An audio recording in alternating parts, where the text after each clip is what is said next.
भारत में राज करने वाले बादशाहों की कहानियाँ तो अनेकों हैं और सारी कहानियाँ कहीं ना कहीं से लोगों ने सुन भी रखी हैं। लेकिन जब बात मुगल रानियों की आती है तो ना के बराबर ही कोई कहानी होगी जो किसी ने सुनी होगी। जी हाँ, आज हम बात कर रहे हैं एक ऐसी मुगल रानी की जिसने पूरे हिंदुस्तान पर राज किया। ये मुगलों में सबसे ताकतवर रानी थी। लोग इसे सबसे शातिर रानी भी कहते थे। मुगल बादशाह जहांगीर कोई भी फैसला बिना इस रानी की सलाह के नहीं लेते थे। कौन थी ये रानी और कैसे इसको ये मुकाम हासिल हुआ, जानने के लिए आगे बढ़ते हैं। इस रानी का जन्म 1577 में हुआ था। इनका परिवार फारसी था और इनका ईरान में खूब दबदबा था। इस रानी के दादा ईरान में गवर्नर हुआ करते थे। समय कुछ इस तरह परिवर्तित हुआ कि इनके परिवार को ईरान छोड़ना पड़ा। जब इनके माता पिता ने ईरान को छोड़ा तो ये रानी पैदा नहीं हुई थी। इनकी माता उस समय गर्भवती थीं। जब ये लोग ईरान छोड़कर कंधार की तरफ जा रहे थे तो इनका सब सामान लूट लिया गया। फिर ये परिवार कंधार पहुंचा, जो वर्तमान में अफगानिस्तान है। कंधार में ही इस रानी का जन्म हुआ। नाम रखा गया मेहरुनिसा। इनके परिवार के इतने बुरे दिन चल रहे थे कि उन्होंने दिल्ली आकर काम करा और यहीं से इस रानी मेहरुनिसा, जो कि इतिहास में नूरजहां के नाम से जानी जाती है, इसकी कहानी शुरू होती है। तब दिल्ली के तख्त पर बादशाह अकबर थे। कुछ ही दिनों के बाद अकबर के दरबार में गयास बेग को नौकरी मिल गई और इनके दिन फिर से अच्छे गुजरने लगे। मेहरुनिसा ही आगे चलकर अकबर के बेटे जहांगीर की बेगम बनी। इतिहासकार रेणुका नाथ के हिसाब से मेहरुनिसा की शादी 1594 में शेर अफगान से हुई थी। तब मेहरुनिसा की उम्र मात्र 17 साल की थी।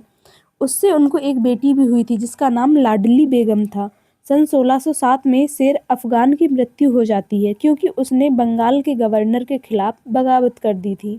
शौहर की मौत के बाद नूरजहां और उनकी बेटी को आगरा भेज दिया जाता है, जहां रुकैया बेगम की देखरेख के लिए उन्हें रखा गया। जहां उनकी खूबसूरती के चर्चे होने लगे। नूरजहां को जहांगीर ने सबसे पहले नवरोज के त्योहार पर देखा था और नूरजहां की बेमिसाल खूबसूरती को देखकर अपना दिल हार गया और फिर निकाह का पैगाम भेजा। मई 1611 में निकाह हुआ और अब शुरू होती है मेहरुनिसा के मल्लिका हिंदुस्तान बनने की कहानी। एक इतिहासकार हैं रूबीलाल। उन्होंने अपनी किताब empress the astonishing reign of Nur Jahan में लिखा है कि शादी के बाद मेहरुनिसा को नाम मिला था नूर महल। फिर 20 मार्च 1616 में जहांगीर ने फरमान जारी करके कहा, अब से नूर महल बेगम को नूरजहां बेगम कहा जाएगा। मतलब ये जहांगीर ने महल की रोशनी से दुनिया की रोशनी नाम दिया था और आने वाले समय में यही हुआ।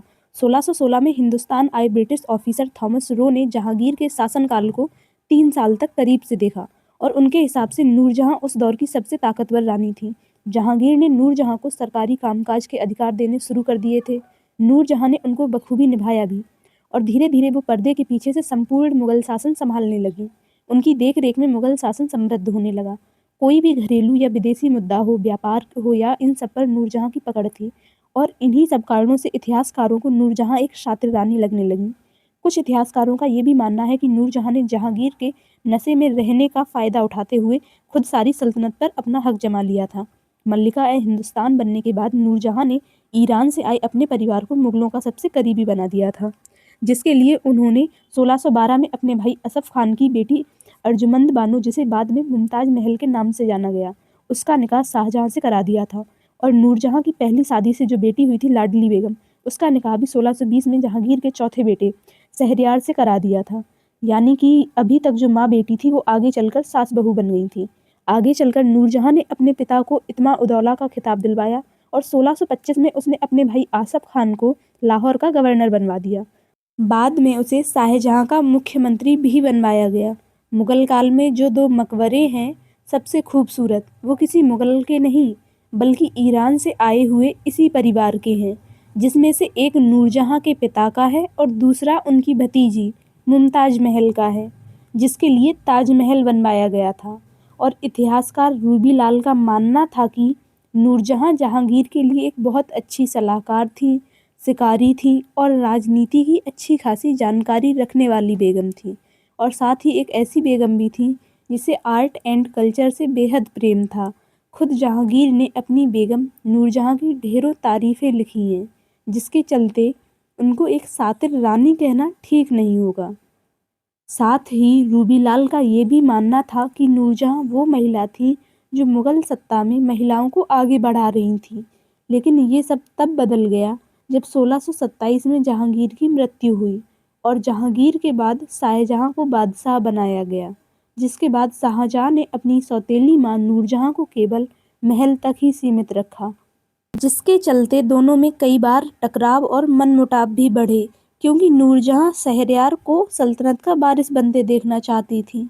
पर उस समय तक नूरजहां की सारी शक्तियां समाप्त हो चुकी थीं और उसके बाद नूरजहां ने अपनी बाकी की जिंदगी आर्ट एंड लिटरेचर में गुजार दी और सन 1645 में नूरजहां की मृत्यु हो गई। लाहौर में जहांगीर के मकबरे के करीब शाहदरा में उन्हें दफना दिया गया और इस तरह से अपने कार्य कौशल, रणनीति, साहित्य और कला के कारण नूरजहां भारत, पाकिस्तान और बांग्लादेश में आज भी जिंदा है।